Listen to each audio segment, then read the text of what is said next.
Hey, what is up guys? Welcome to a new segment called Broken Bootleg Yu-Gi-Oh cards. We got some of the most amazing cards here. Of course, these are bootleg. I mean, we got this new rarity over here, this prismatic star foil twinkle rare over here. Anyways, let's go ahead and kick it off with our first card over here. We got the Patron Saint Species. Sphinxes? I don't know. Anyways, it's a new hand trap, guys. It's a rocket effect coming out in set 383. It says, only for a single use by showing the back. While it achieves the power against the call, your opponent's monster will back to their owner. Wow, it's a pretty sweet hand trap. All you have to do is reveal the back of the card to your opponent, and it just bounces everything right back to the owners. That's a really good hand trap. It does require one tribute, but of course you're not going to actually use that effect, so I think this card can definitely be used in the meta. I mean, it says only for single use, so that means, you know, obviously you can only use it once per duel. But yeah, you just reveal the back of the card, and your opponent bounces everything back. Pretty cool stuff. Next up, this card's pretty broken also. It's another light, by the way. This is a Lightning Fighter. It comes in set 359. It's a fighter effect. I know the text is really small, but I'll read it to you guys. So, it says, present only 3 monsters to lay down and call this card. Your opponent's monsters will be killed completely. So what that actually means, guys, it's not like Pokemon where, you know, you can revive them, you can use them later on. It just means that they are killed completely. They can't ever be used in another duel. So this card, I think it's pretty good, especially if you're playing against a person that's running a high rarity deck. If they're having a foiled out Necros deck, I mean, if you kill all of their cards completely, they can never be used anymore. That is actually a pretty sweet card. It's got 28 attack and 14 defense, so you do have to present 3 monsters, so that means that you have to give them up. But you know, that is definitely worth it if you're playing against a guy that has high rarity stuff. Anyways, next up, we got the Fire Vomiting Dragon. He is a dark that is level 6, and he's a Machine Junta effect. It says, dicing coin 3 times. When 2 times observe one of the card from the adversary's field can be destroyed, this effect can be used 1 time and 1 bout and must be used in one's own ground. So that means that if your opponent steals it, they can't actually use this card because it can only be used on your grounds. But you do have to get a coin and you have to dice it up. So that means you gotta dice it up like onions, and then when it's observed 2 times. So your opponent has to watch you do that 2 times in order to get that card's effect. Pretty sweet stuff though. Coming out in set 357. Next up, I think I covered this card already, but, I mean, we're going to go ahead and go over it because this card is so good. I think it's got a lot of potential in the metagame. Anyways, it is Man-Made Electric Robot, another dark monster that is level 6. He's a Machine Junta as well. It says, when this card exists, facing in the field, the trap card cannot be run. All the trap cards on the field will be nullification, so they're just negated. So, but as long as the card exists, it doesn't actually have to... well, it says facing the field, so as long as he's facing in the field, so that means if he's face down, his effect will not actually apply, but as long as it exists, it does apply that effect where you can't use traps. So it's like a better version of a Jinzo, kind of like an upgraded version, but yeah. Man-Made Electric Robot, pretty good. I think Denko Seka is kind of better, but let me know what you guys think of main decking a few of the Man-Made Electronic Robot. Next up, we got Sealed Right Wrist. It says a sealed left wrist, so powerful, it's released. So, what's cool with this, guys, I'm sure some of you guys are familiar with Exodia. This is the right wrist, but it says a sealed left wrist. So this one actually counts as double. So, as long as you happen to have the rest of the Exodia parts, this counts as the left and right one. That is pretty sweet. And here is the Dark Enchanter. Not to be confused with Exodia, completely different cards. But anyways, he is also a land. This is a new attribute, not yet introduced into the game. Of course, you know, I do work with Konami, so they gave me the Twinkle Rares much earlier. So Dark Enchanter, he's a land level 4.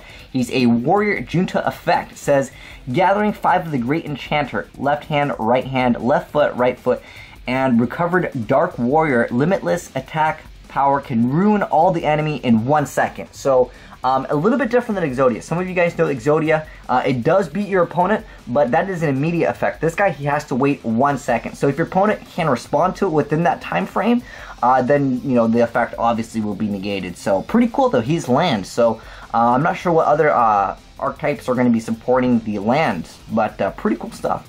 Next up, we got Sky Dragon over here. He is a god effect, so he's not even divine. He's actually a step ahead of that.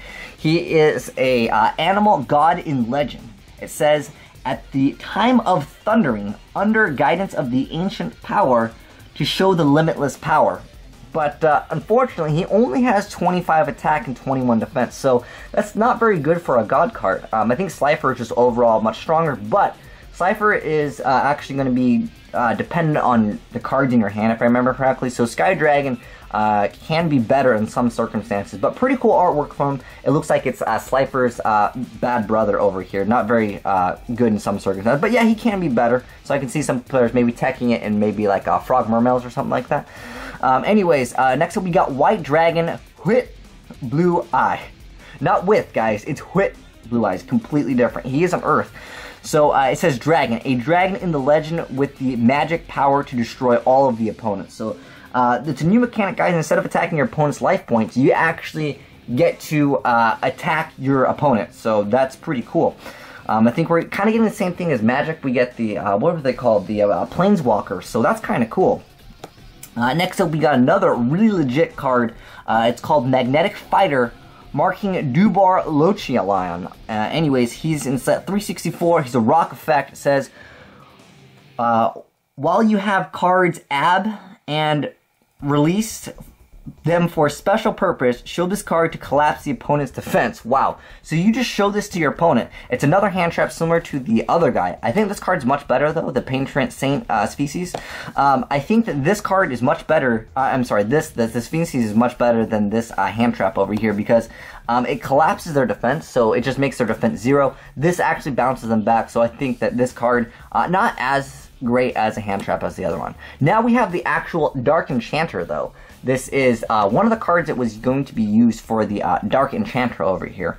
But anyways, he is a dark, he's level like 15, I don't know, I can't, let's see, that's 4, 5, 6, 7, 8, 9, 10, 12, he's level 12. Okay, so it says, gathering 5 of the Great Enchanter, left hand, right hand, left foot, right foot, and recover Dark Warrior. Limitless attack power can ruin all the enemy in 1 second. This one's much better. If you guys didn't remember, we had this card over here, the Dark Enchanter. I mean, not to be confused with Dark Enchanter, though. These are two completely different cards, as you guys can tell from the artwork. I know they have the same name, but they're actually different, okay? Because one of them is a land, one of them is dark. But this one's much stronger. This one only has 1,000 attack and defense, as you guys can see. I know the Twinkle Rare makes it kind of hard to see. It's this new rarity, guys. Better than Platinum Rares.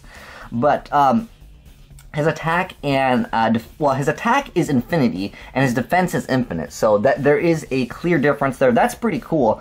But the problem with this card, I find, is that because it can ruin the enemy in 1 second, what if in that 1 second time frame you attack and they activate Magic Cylinder? You know, as long as you know, they're within that time frame, if they activate Magic Cylinder, you still lose because you just lose because it's, you know, infinity attack.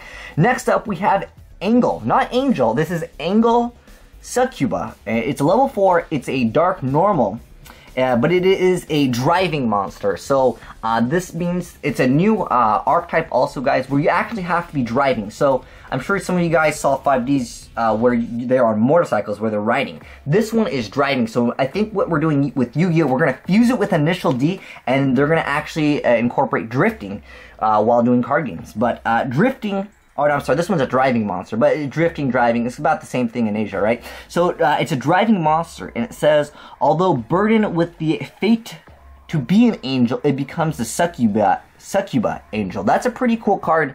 I know it's really small. If you guys watching this in HD, you guys can probably see this, but its attack is 8,100. That's pretty good for a level 4. But remember, guys, it's a little bit difficult to duel while you're driving, so there is a downside to playing this archetype because you have to be driving to play this.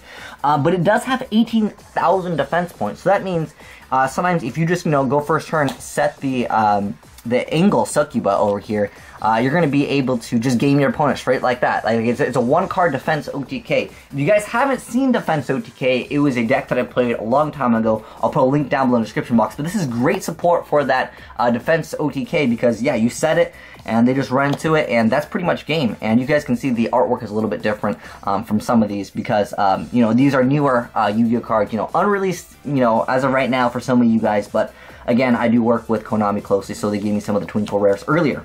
Anyways, this is another card. I know it looks like Gaia, but it's not. It's Night Kite. He is a Earth that is level 7, and he's a Warrior Junta. It says, Night is riding a horse whose speed is higher than the wind, careful of its sudden attack. Wow, pretty good stuff over there.